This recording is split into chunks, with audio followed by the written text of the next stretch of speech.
Welcome back, everyone, to Pontos Fathom Press.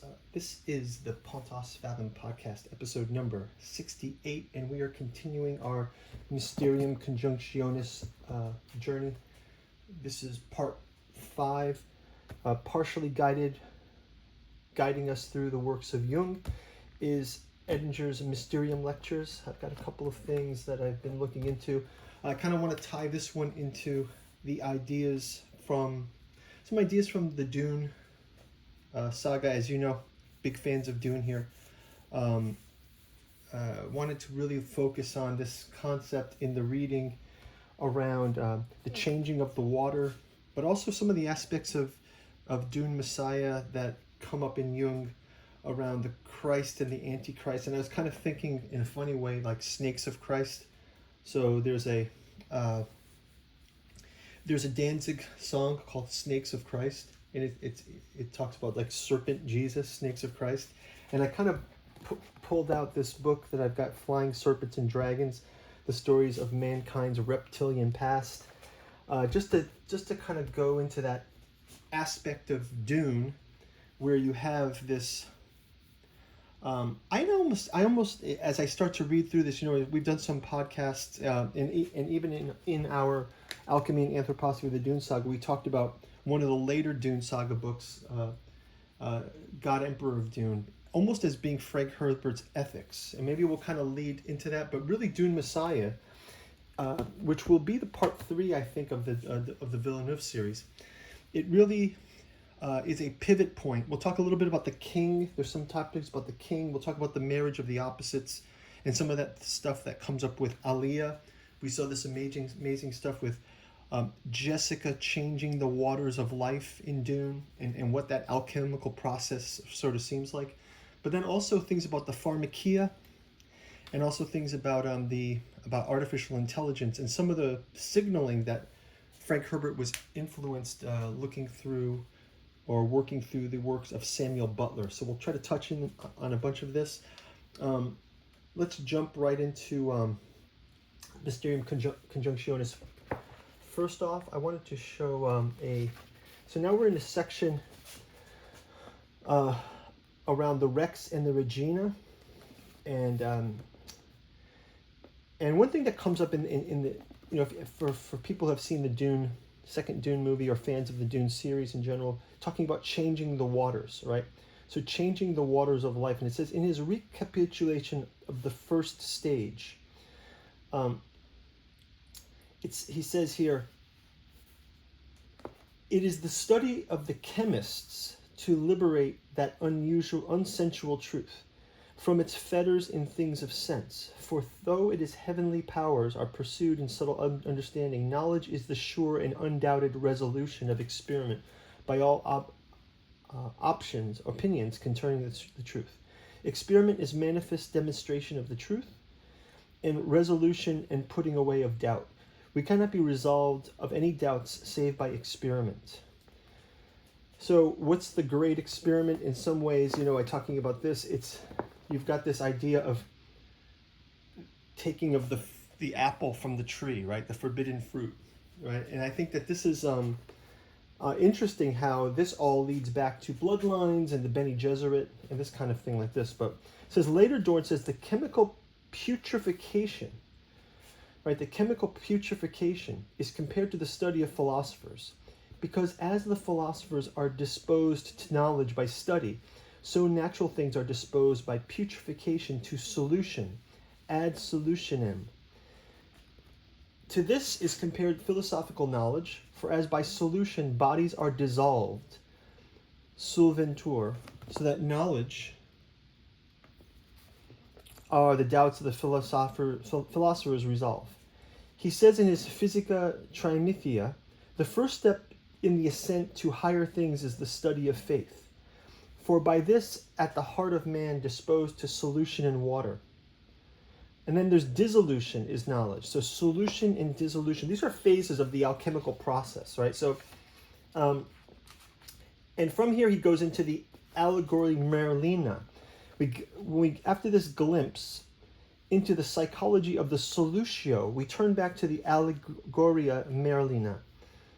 And here it says, several things would become clear. The king personifies a hypertrophy of the ego, which calls for compensation.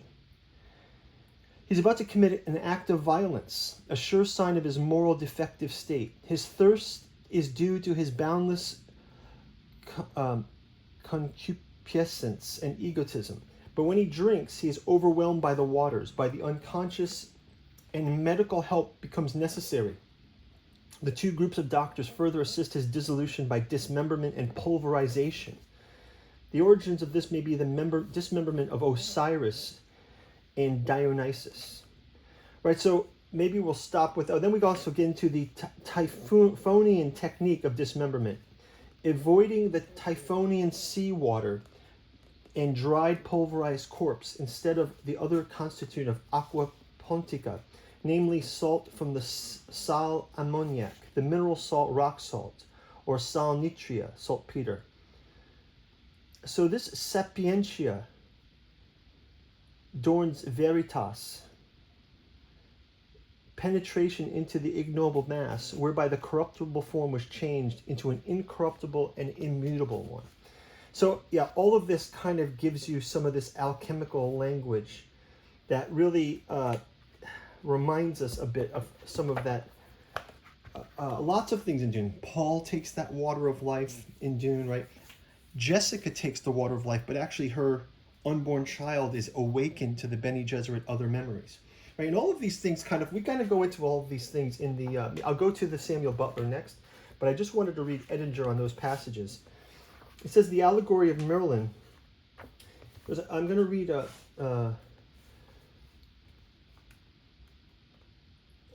he says, I'm going to read a description that he talks about. He says, I demand, so an allegory tells of a certain king who was made ready for battle. So here's like Paul, he's made ready for battle. He has to mount his horse. He wished for a drink of water. A servant asked him what water he would like, and the king answered, I demand the water which is closest to my heart, and which likes me above all things. And when the servant brought it to the king, drank so much that all his limbs were filled, and all his veins inflated, and he himself became discolored. His soldiers urged him to mount his horse, but he said he could not. I am heavy, and my head hurts me, and it seems to me as though my limbs were falling apart.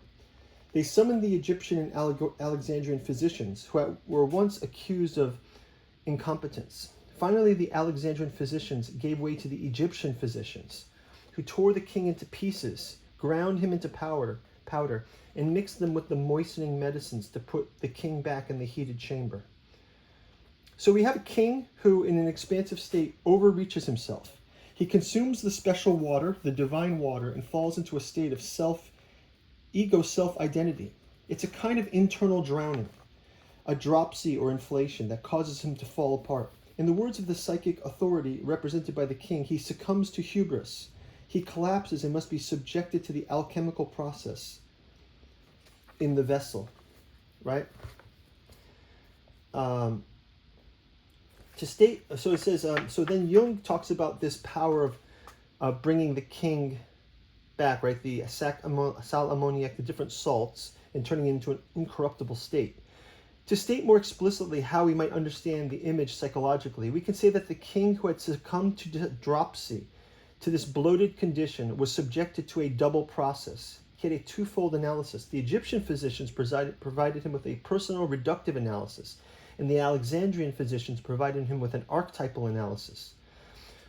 The Egyptian physicians included water in their procedure, and as Jung says, the participation mystique was not rigorously enough analyzed. They did not separate the consciousness from the unconsciousness sufficiently.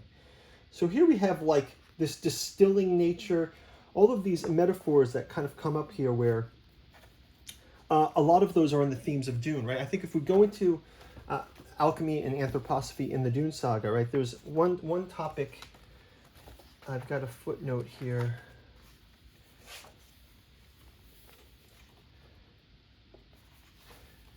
Okay, so now this is jumping ahead a bit to talking about Tleilaxu, the Bene Tleilax, right? So in Dune Messiah, we actually have these themes that come up where Paul has now conquered everything. He's the emperor, and I guess spoilers for you guys. But Paul does take the water of life, and Paul is now having the visions of what he's done, right? And this is where we have this kind of quaternary between Paul, the worm, and this is kind of goes back to that snakes of Christ concept that I was talking about. You know, we have this passage, before I go into this, there's a passage in Revelation, right, that I see people talking about when they in regard to Dune. It says, he who overcomes will enter into possession of these things, and I will be his God, and he will be my son. But as for the cowards, the unbelievers, the polluted, the murderers, the fornicators, the sorcerers, the idolaters, and the liars, their part is in the lake burning with fire and brimstone, which is the second death. Now, I just kind of footnoted here, I just wrote this in here, it says pharmakia. This word sorcerers is actually translated as the pharmakia. Okay, so one thing that's kind of couched in the religious traditions, and we see this a lot in the themes of Dune too, where the religious dogma starts to overcome any sense of what's really going on, right? There's some great scenes in Dune Messiah.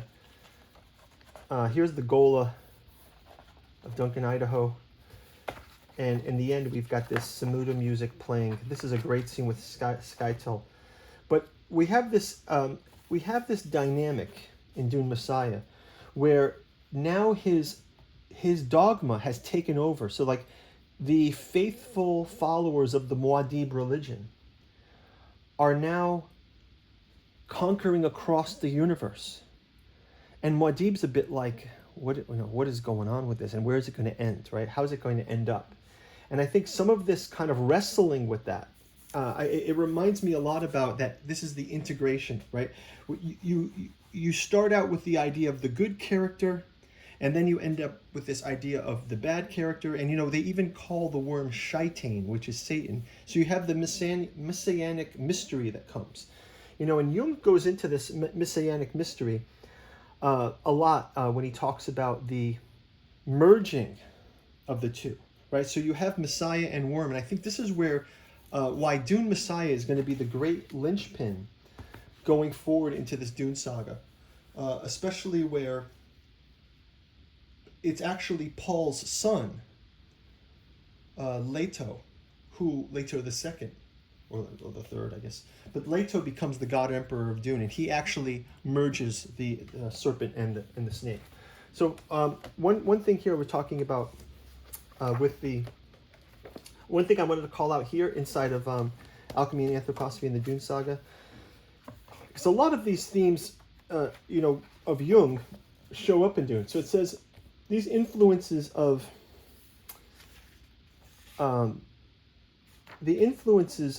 Samuel Butler. So Samuel Butler was a 19th century English writer. He's best known for his satirical utopian novels, Erewhon, which is backwards for nowhere. And the significant things of Erewhon is the relation. This is very funny because I'm reading a Neil Armstrong biography also right now. And in the First Man, there is a joke where he wrote a sort of fantasy story in which it was called Eglerlach or something like that, which is college spelled backwards. So Samuel Butler wrote a book called Nowhere, called Erewhon. And basically in this book, there's the Book of the Machines, in which the machines rise up. So we're going to go into the machines a little bit later. But first of all, we're going to talk about the Dune series has a couple of ideas that are very interesting. One is the Bene Gesserit, right? The Bene Gesserit are able to process this water of life and access these other memories. And one of these Butler ideas are that perhaps we have genetic memories. And this gets really explored in Dune Messiah, where the Tleilaxu, they make a clone, they call it a Gola, of Duncan, Idaho.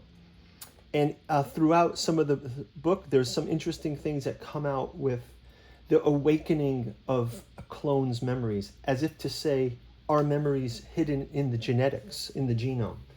And this is also like a psychological allegory, because Jung kind of addresses this in the idea of like the universal and collective unconscious, these archetypes that we tap into.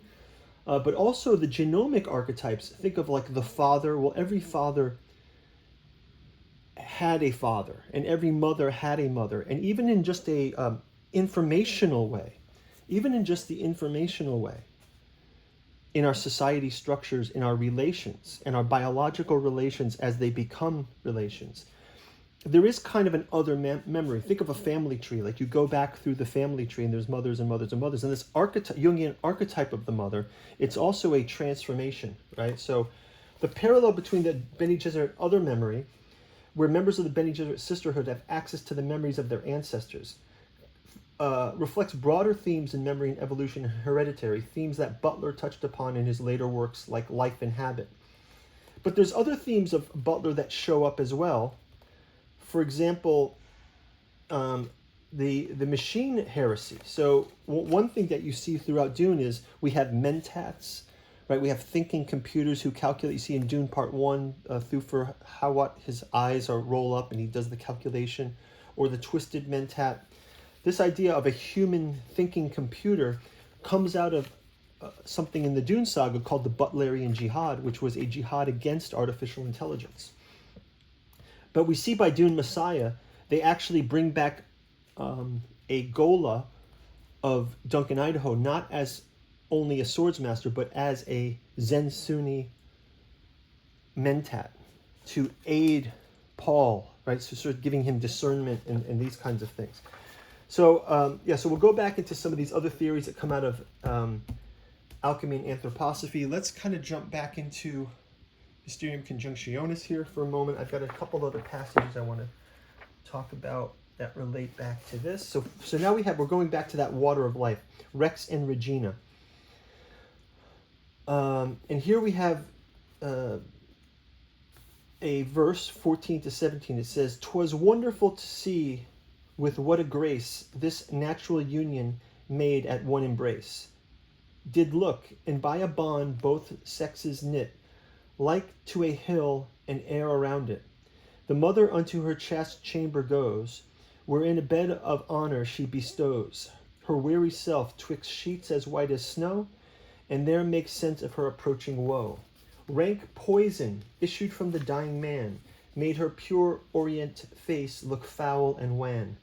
Hence she commands all strangers to be gone, seals up her chamber door and lies alone. Meanwhile in the peacock's flesh did eat and drink the green lion's blood with the fine meat, which Mercury brings to the dart of passion, brought in a golden cup of Babylon." Because the pregnancy diet described here is the equivalent of the cibatio, or the feeding of the transformative substance. The underlying idea is that the material to be transformed have to be impregnated and saturated, either by imbibing the tincture, the aqua propria, or by eating its feathers or wings, or its own tail, or the fruit of the philosophical tree. Here is the peacock's flesh. The peacock is an allusion to the Caudia pavonis. Immediately before the albedo or rubio, all colors appear. And then he kind of goes into this omnius coloris. It says, "Miram erit illisco, cernium contextium factum naturalater, primum ad complexum, fodere complexio, ad utrumque sexum, penitus post eris montada transvexum. Mater tuc ingridatur, thalamum pudoris, et sessi in lectulo collocat honoris. Inter lintemnia planque candoris, signa satum editit, futuri languorus. Morbundi corporis virus eminabat, quad maternam facium candidam foedabat. Hinc asset extrenos cunctos exercebat, osticum camera firme signulabat.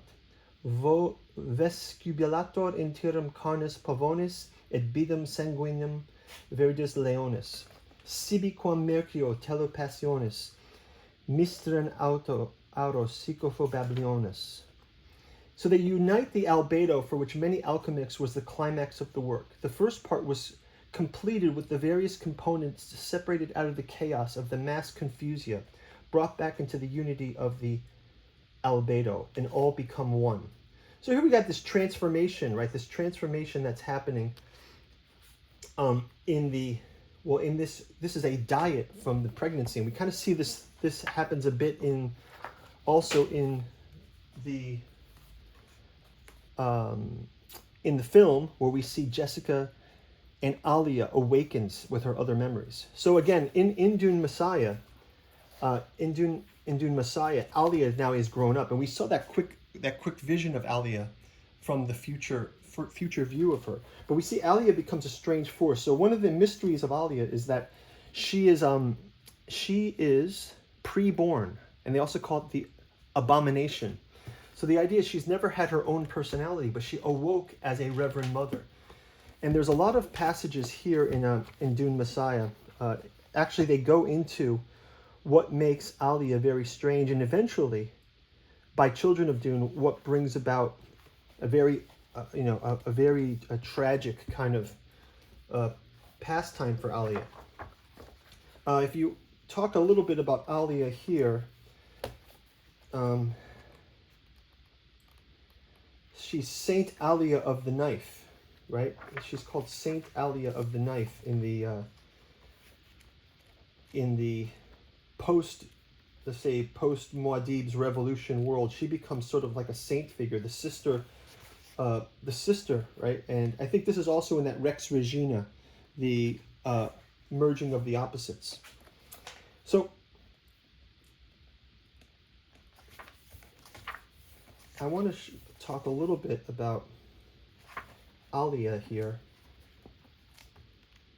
If we go into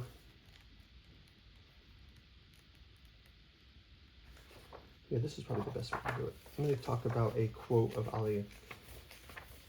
In the Vindication of Saint Alia. Okay, so this is just so imagine Alia is awoke into her inner memories, and again, this is from Alchemy and Anthroposophy. The Dune Saga is not Dune canon, but it's just an essay on it. Someone within my inner memory asks me a question. So we have to imagine ourselves from Alia's point of view, right? How does Alia access those inner memories? So what kind of alchemy is she doing? So you saw that in the film, they did a great job portraying this as Jessica talking to her unborn child, right? But someone within my inner memory asks me a question. A new voice, very old. He quotes an even more ancient, saying, so long as one always lays the blame on others, one still belongs to the mob. When one always assumes responsibility for oneself, one is on the path of wisdom. But the wise man blames no one, neither himself or others. Who says this? He asks not only me. The crowd roars up for a moment, and his voice fades. So this is the crowd of Alia's other memory. And I find this voice again. He speaks of one who was ancient to him as he is ancient to me. He says, it was heard but forgotten. No, it was not heard and forgotten. Not everything gets forgotten. But there was a lacking of an ear for it. Again, the crowd undone. I listen for the forgotten one to find an answer to the question, but instead I find he who asked. Did he say it into his own ear? Yes, that's how it is. Wisdom is the whispering of the solitary to himself in the crowded marketplace. The crowd returns. He is gone, and I am in awe of this one thing. Right, so this idea of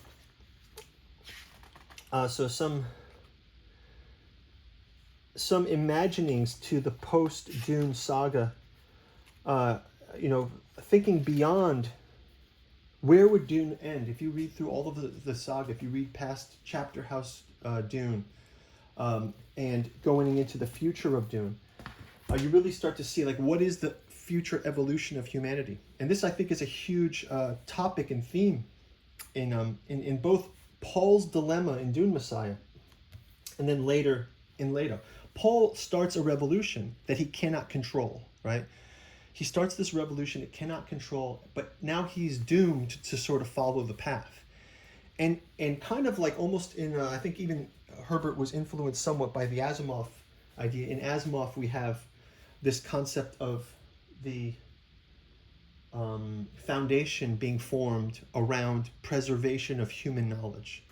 right? So I think that a lot of these institutions that we see historically, think of the rise of Christianity as a 2,000-year institution, right? Well, Herbert actually has the God Emperor reign for 2,000 years, right? So you start to see that there's these parallels throughout Herbert working through this material, just like Jung is working through the same material. I got another Jung quote in Mysterium Coniunctionis. Now we're going to go into the king and the Rex Regina. Again, now we're going into that dark side of the king. We already have a king who is prescient. There's a great scene in Dune Messiah where Stilgar asks Paul, "Why you know the future? Why can't you just go look into the future and find the right action?" And Paul kind of laughs and tells him how it's actually, in fact, the future. Knowing the future is not about being able to arrive at the future. It's seeing the implications of every action and being able to wind it forward, right? So it's almost like he's trapped. So Dune Messiah really gives us this idea that Paul is trapped almost as the God Emperor. And I think here we go, and this is a theme that we see in Arthur, right? There's the fall of King Arthur. The dark side of the king, Jung writes, back to Mysterium Coniunctionis. He says, beside the Centinalia, there are various other descriptions of the king's renewal, enriched with numerous details, which I will not discuss here as not to overburden this chapter. The material we've added may suffice to illustrate the essential nature of the transformation process. Nevertheless, the myth of the king renewal has much ramifications in our exposition as far as it does not cover the entire range of the symbol. In this section, I will try to shed light more upon the alchemical phase of the blackening, the phase of decay and death. And so here we have some images too that are kind of cool.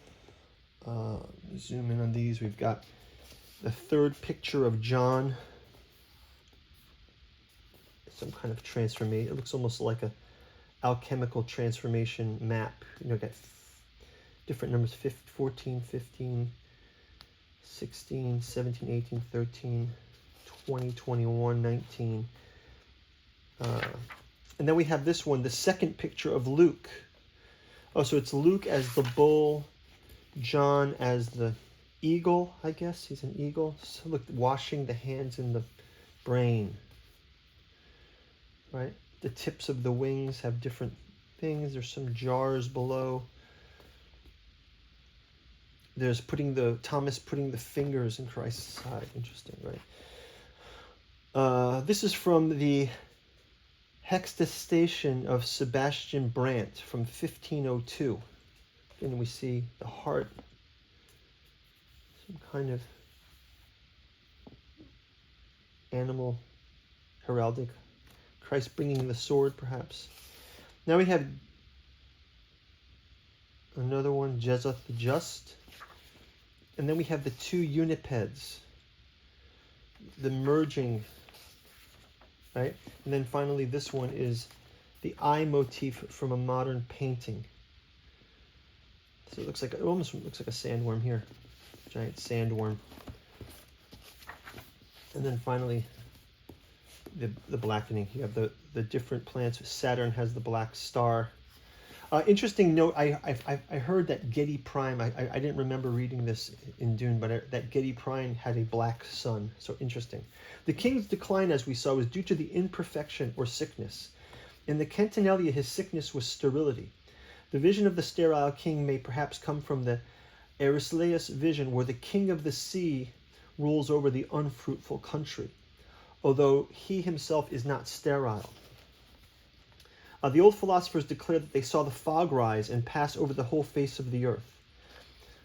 They further saw the king of the earth sink and heard him cry out with his eager voice, "Whoever saves me shall live and reign with me forever in my brightness on the royal throne."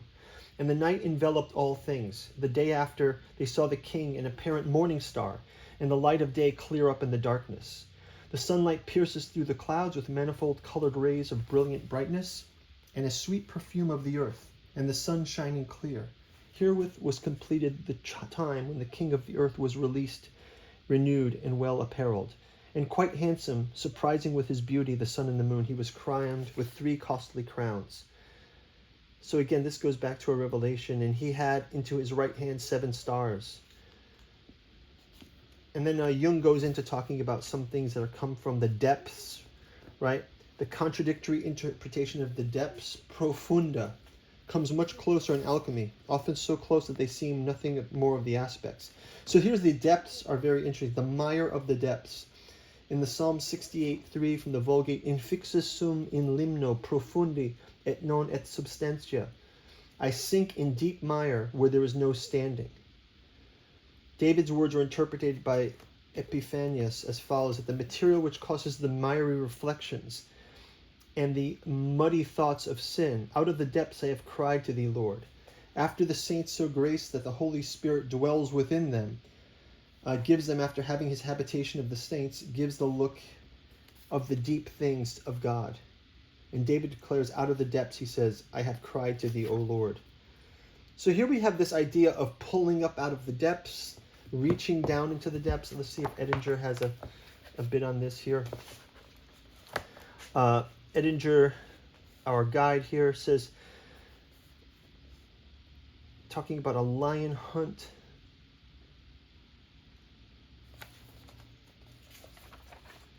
So here we have Saint Sebastian. Oh yeah, so here we have this idea of the apocalypse. So we have Revelation 17, the cup of Babylon. So again, drinking from that water of life. The tasks is in the next phrase, when Mercury bearing the dart of passion brought to the golden cup of Babylon, right? We were discussing earlier. Jung points out in paragraph 414, and refers to the image. There came this image from Apocalypse. There came out of the 7 angels, which have the 7 vials, and talked to me, saying, come hither, I show thee the judgment of the great whore, who came with the kings of the earth, committed fornication, and habitations of the earth, and made drunk with the wine of her fornication. She carried me away into the wilderness, and I saw a woman sit upon a scarlet-colored beast, full of names of blasphemy, having 7 heads and horns. So here we see this is that transformation, and in some ways that Aliyah will become this kind of will be used in this way in the narrative, but also Paul is used in this way too. So we have again these 3rd picture of John and 2nd pictures of Luke.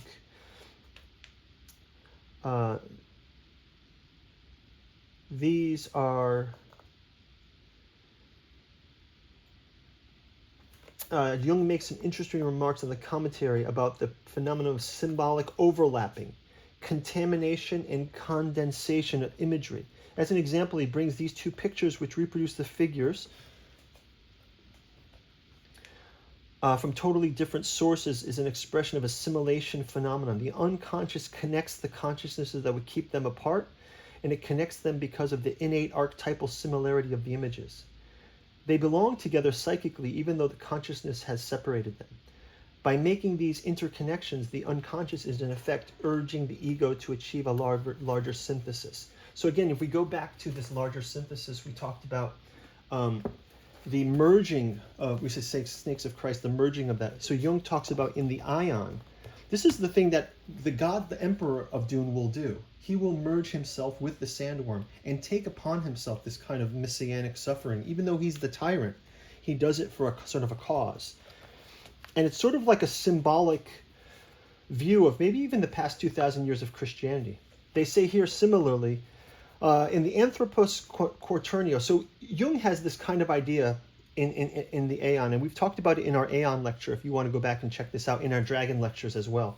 But Jung has this kind of idea that at some point at the end of history, at the end of time, that the Christ image and the Satan image need to sort of overlap. Right? When we talk about doing experiments, before I get into this in Ion, we talked a little about this flying dragons and serpents, but in our esoteric dragon mysteries, I did do some look at this, where if we can imagine, here's this image of a dream of Christ coming off the cross, but he becomes a small devil, right? A childhood nightmare. But then you have these images, and maybe if I can just zoom these in a little bit more, right? You have these images of rethinking Michael from Dragon Slayer to Dragon Rider, right? What if we rethink Michael? So these are like psychological experiments.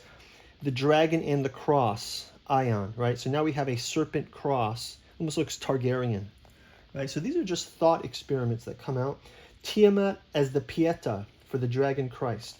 So now we have the Madonna holding the winged Christ after the crucifixion, right? Then we have a dragon book of hours where it's the dragon inserted, and then we have the dragon Christ here as well. So just playing with these images are very blasphemous, but then the second coming within you, it's a sort of a cross between the dragon freed from the cross, the Christ dragon, the dragon rescuing the Christ, sort of something like this, which is the Holy Spirit, I guess. And I think that Christians would probably think of this stuff as satanic or as blasphemous, but I think we're using it more as an experiment into the kinds of discernment that would come with these kind of additional responsibilities. Then you have a dragon egg, kind of like the dragon eggs as the Sacred Heart, or the, even the Balot. We can talk about that, right? But here he says in Ion, the Anthropos quaternio finds in its symmetrical component in the lower atom. So the lower atom is balanced by the subordinate shadow quaternio, constructed after the pattern of the upper one. The symmetrical component of this lower atom is the serpent. So the lower atom is the serpent. The choice of this symbol is justified firstly by the well-known association of Adam with the snake through his chthonic daimon, and secondly, the snake is the commonest symbol for the dark chthonic world of the instinct. It may be, as frequently happens, to be replaced by an equivalent cold-blooded animal, such as a dragon, a crocodile, or a fish, or in the case of the Dune Saga, with a sandworm, right?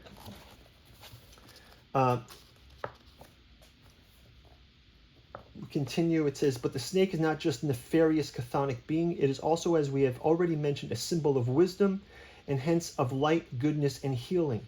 Even in the New Testament, is simultaneously an allegory of Christ and of the devil, just as we have seen the fish was. Because he goes a lot into the ichthys symbol, right? The fish. And they even call them the fish speakers later on. Because the sand trout, they call them sand trout. So the children, or the first phase of the sandworm cycle is called the sand trout. They are part of what gets drowned when they're part of the process to create the spice, and also part of creating that blue water of life, as they showed in the Dune movie. So similarly, the dragon, which for us is only a negative meaning, has a positive significance in China and sometimes in Western alchemy too. The inner polarity of the snake symbol far exceeds that of man. It is overt, where man is partly latent or potential, human. The serpent surpasses Adam in cleverness and knowledge and can outwit him. She is older than he and is evidently equipped by God with the superhuman intelligence, like the Son of God who took over the role of Satan. Just as man, this is human, as person, as humanity, culminates above in the idea of the light and the good God, he rests upon the dark and evil principle, traditionally described by the devil or as the serpent that personifies Adam's disobedience. And just as we symbolize man by the serpent, so the serpent has its complement in the second Nicene quaternio, or the Paradise quaternio. Paradise takes us into the world of plants and animals. So now he's going to take us from the Christ-Satan world, is still a kind of mental world. It's still a spiritual world, a moral world, a soul world. But what if we reduce even further and find the quaternio of matter and intelligence? Right? This is getting down to the Philosopher's Stone, and it's going to lead us, spoilers, to the rise of artificial intelligence that Dune warns us about, right? Also, right? Something like this. So the symmetrical, so it says a serpens mercurialis. The snake is not only related to the god of revelation, Hermes, but as a vegetation numen, calling forth the blessed greenness in all the budding and blossoming of the plant life. Indeed, this serpent actually dwells in the interior of the earth with its pneuma that lies hidden in the stone. The symmetrical complement of the serpent, then, is the stone as representative of the earth. And here we enter a later developmental stage of the symbolism, the alchemical stage, whose central idea is the lapis. Just as the serpent forms the lower opposite of man, so the lapis complements the serpent. It corresponds, on the other hand, to man, for it is not only represented in human form, but in body, soul, and spirit, as the homunculus. As the shadow text shows, the symbol of the self. the golden seed. The stone is the father metal of the mothers, the hermaphrodite. Through the ultimate unity, it is not an elementary but a composite unity. And we can substitute all those 1,000 names which the alchemists derived for the central symbol, but nothing different or more fitting would have been said. The lapis is produced, as we have seen, from the splitting and putting together of the 4 elements from the rotundum. So this is basically taking anthropos, the rotundum, diabolos, and Christos, and you spin them, you have them in this helix. And it's the transformation, the Ouroboros, the Geomart's blood of the alchemical stone. So then you have anthropos, homo, serpens, and lapis. Lapis is the mineral intelligence. So when we get to mineral intelligence, right, this is where things get very strange.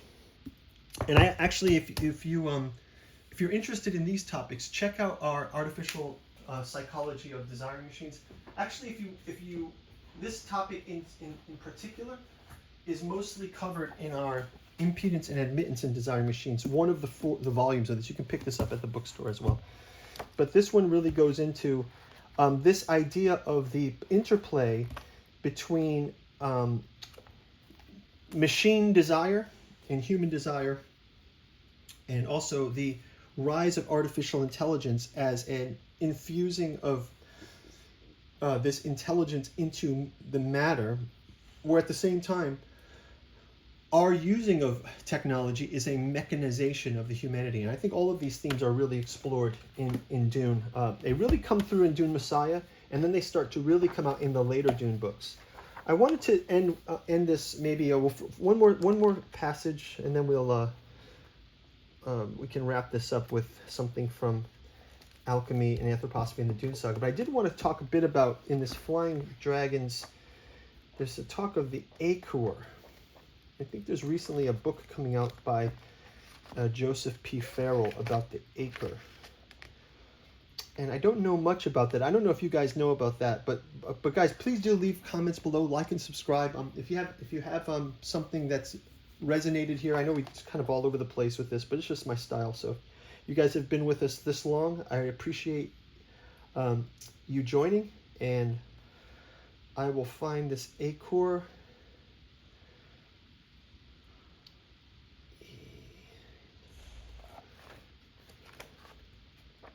So the Acre, after the deluge.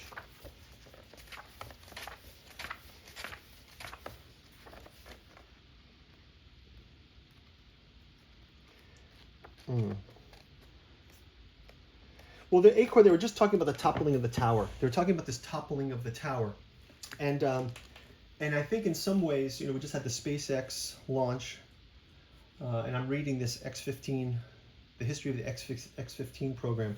So I think some of these ideas are, you build, in Dune they built up this entire mechanism. This civilization comes to a peak, but at some point, even the Bene Gesserit's work to produce this Kwisatz Haderach, it's sort of a Tower of Babel, right? So this Tower of Babel kind of thing happens where eventually it has to fall. But then how it falls and how long it falls and what the implications of it, all of these themes sort of explored in Asimov, but also in the kind of acceleration theory topics about, how destabilizing makes way for restabilizing. I think this is a lot of those ethics of God Emperor of Dune, a lot of topics of that talked about in Alchemy and Anthroposophy of Dune. But I wanted to share with you this concept. So this takes us through like the past, let's say past the whole Dune Saga.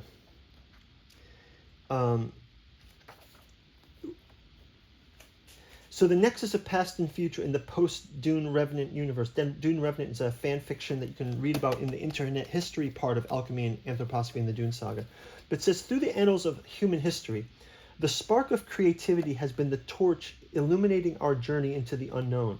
This powerful force, birthed from the intersection of imagination, intellect, and intuition, enables us to transcend our immediate realities and envisage realms beyond the visible horizon.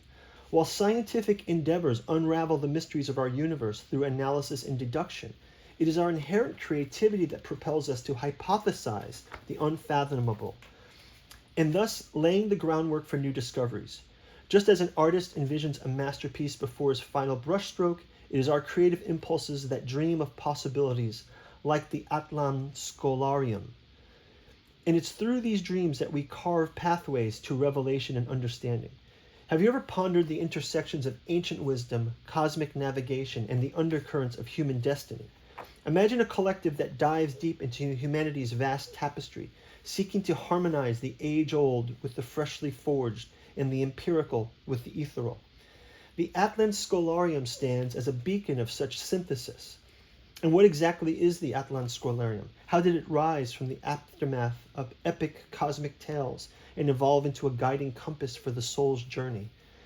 Journey with us as we uncover the origins, aspirations, and methods of this enigmatic assembly, navigating the interplay of knowledge and creativity.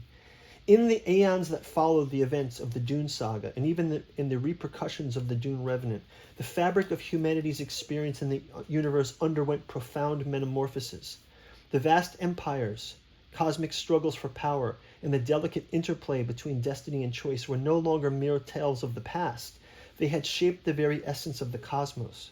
But amidst the awe-inspiring expanses of the universe, there emerged a collective, an assembly of scholars, mystics, and visionaries, known as the Atlan Scholarium.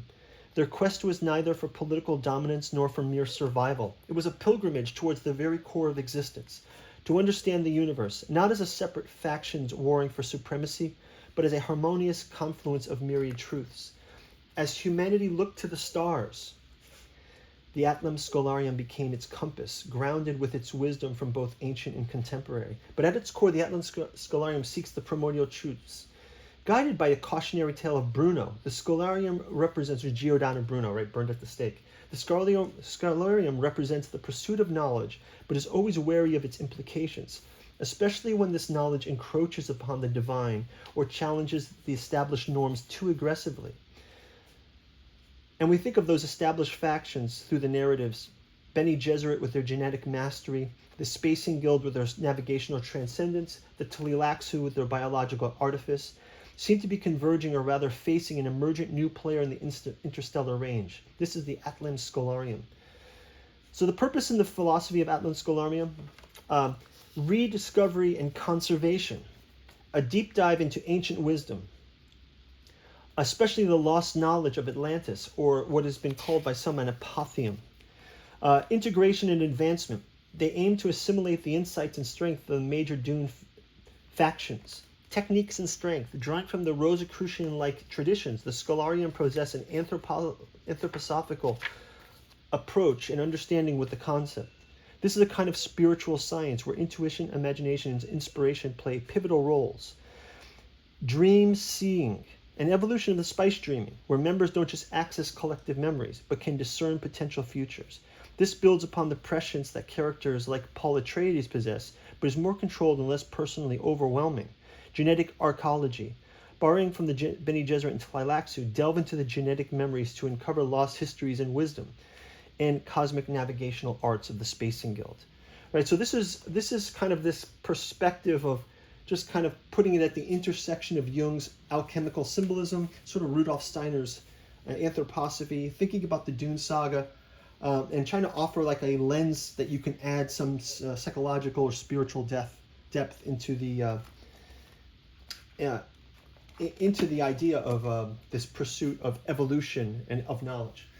So guys, this is about where I'm going to leave it today.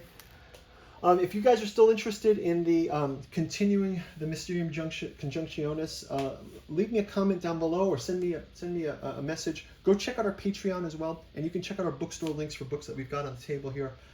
Thank you very much for listening this long. Really appreciate all your comments below. I answer all the comments, so do leave me a comment. If you like what we're doing, ring the bell. You can get notified. I try to get these out every 2 weeks, so hopefully that works for you. And thanks a lot. Have a great week. I'll talk to you next time on the podcast here. And next up, I'll be mixing things up, so we got new things to come. Go back and check out our other Dune podcasts if you're interested. We've got podcasts talking about Alchemy and Anthroposophy, the Dune Saga. We've got our Katu journals out there as well. Esoteric, Dragon Mystery. You can actually watch the playlist of those. And thank you for listening this far. Take care. Bye-bye.